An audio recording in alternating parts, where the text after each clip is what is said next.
The courtroom was silent. Every eye in the room was locked on Daniel Foster as the defense attorney leaned forward and asked him the question one more time. Daniel was a project manager at a construction firm, 34 years old, a father of two. He'd worked with his best friend, David, for almost a decade. Now David was sitting at the defendant's table, accused of embezzling company funds, and Daniel had been called to testify. The prosecutor had already laid out the evidence: financial records, transfers, timestamps. Everything pointed to David, but there were gaps, small ones, enough to create doubt. And Daniel knew something no one else did. 3 months earlier, David had asked him to approve a late-night equipment order. Daniel trusted him. He didn't ask questions. He signed off. That signature was now being used to suggest Daniel had been involved, or at the very least, that he'd been negligent. David's lawyer stood up.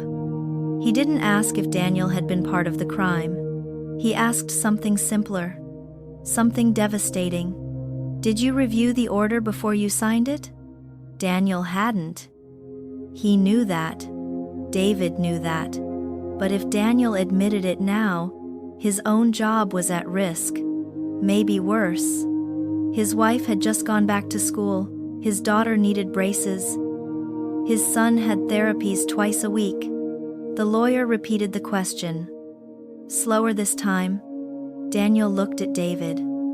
David's eyes were pleading, not for a lie, but for silence, for protection. The judge leaned forward. Mr. Foster, please answer the question. Daniel felt his throat tighten. He could say yes. He could say he reviewed it. That would cover himself. Shift the blame entirely onto David. Protect his career, his family, his future. Or he could tell the truth. Admit he'd been careless. Risk everything he'd built. He took a breath. No, Daniel said. I didn't review it. I trusted him, and I was wrong. The courtroom erupted in whispers. David's lawyer tried to recover. The prosecutor smiled. Within a week, Daniel was placed on administrative leave. An internal investigation was opened. His reputation at the firm was damaged. Some colleagues stopped talking to him. David was convicted. But during sentencing, he told the judge that Daniel had nothing to do with it, that he'd taken advantage of a friend's trust. The charges against Daniel were eventually dropped, but he never returned to the same position. He took a job at a smaller company, less pay, longer hours. His wife told him she was proud. His kids didn't fully understand.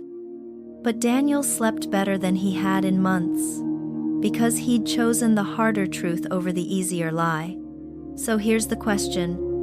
If protecting your family meant bending the truth just once, in a moment no one would ever know about, would you do it?